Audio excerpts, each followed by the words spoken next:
Coming up, the top 5 highlights of the Ministry of Tourism in 2020.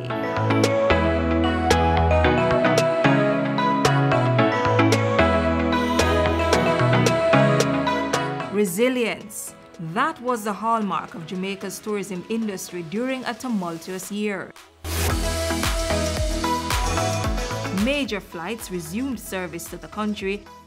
Among them, American Airlines, Delta, JetBlue, United, Southwest, Air Canada, WestJet, British Airways, Virgin Atlantic, and Copa.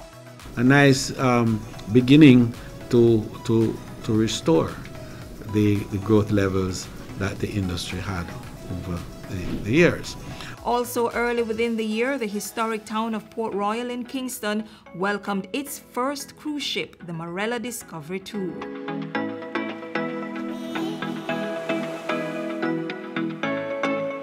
Mr. Speaker, there is no question that tourism has been hard hit. Now we have something we've never seen before, COVID-19, that is hitting us. But I'm telling you today that the resilience of tourism will go through this period, manage, recover, and thrive afterwards.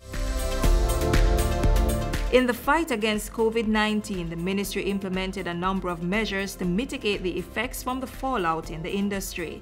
There was a provision of more than 500 protective kits for small operators and 10,000 masks for frontline workers. As hotels shuttered and planes were grounded, more than 5,000 hotel workers went back to school, receiving international certification in a variety of areas such as law and food preparation. We have ensured that all categories of workers, those both who are in furlough as well as those who are laid off, have had access to training in one area or another. On June 15, tourists returned to the island for the first time in 3 months. That was a success, as Jamaica's industry was one of the first to welcome guests since the outbreak of the global pandemic.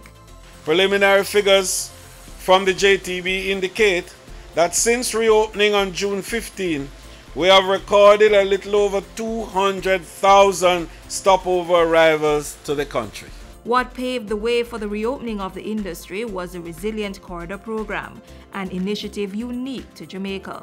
So successful was the program that by year-end, there were no known COVID-19 cases within the designated areas. We have in tourism developed 5 critical guidelines for the reopening of the industry.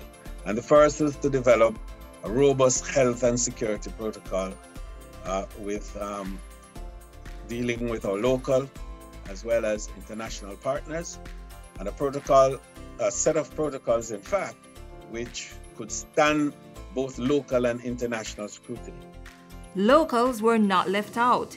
With the Rediscover Jamaica campaign, there was a surge in staycation as Jamaicans were enticed to soak up the local deals. This initiative will continue to reduce the impact caused by the fallout from a decline in international tourism receipts and ensure continued buoyancy of the sector until some semblance of normalcy returns.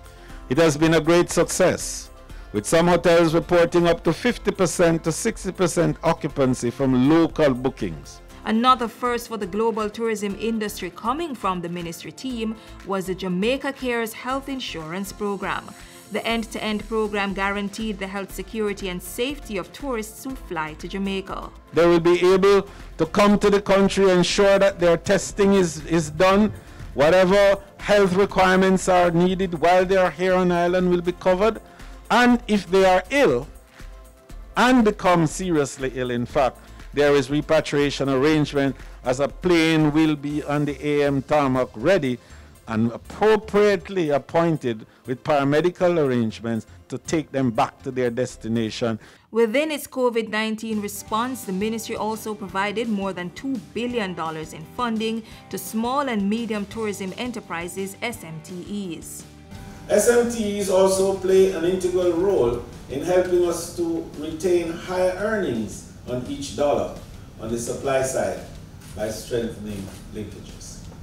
Unfortunately, This very important group has been significantly displaced by COVID-19. In fact, data has shown that the small and medium tourism enterprises have recorded fallout of an average of $2.5 million. Temporary cash transfers were provided to businesses registered with the Jamaica Tourist Board, operating in the hotel, tours, and attractions subsectors.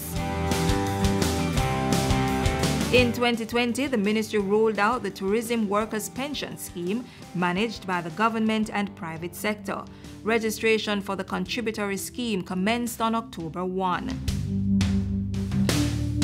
The Tourism Linkages Network delivered the second annual Jamaica Health and Wellness Tourism Conference last year, live-streamed on YouTube and Facebook. The two-day event gathered industry stakeholders to discuss a plan for the new future. We are the safe destination.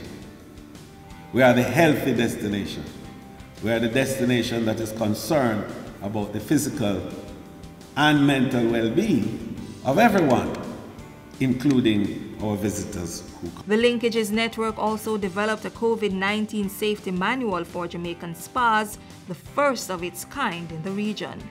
Innovative measures, strong signs of rebound, and programs to secure the health and safety of workers and visitors. The Ministry of Tourism, a resilient team in the year 2020.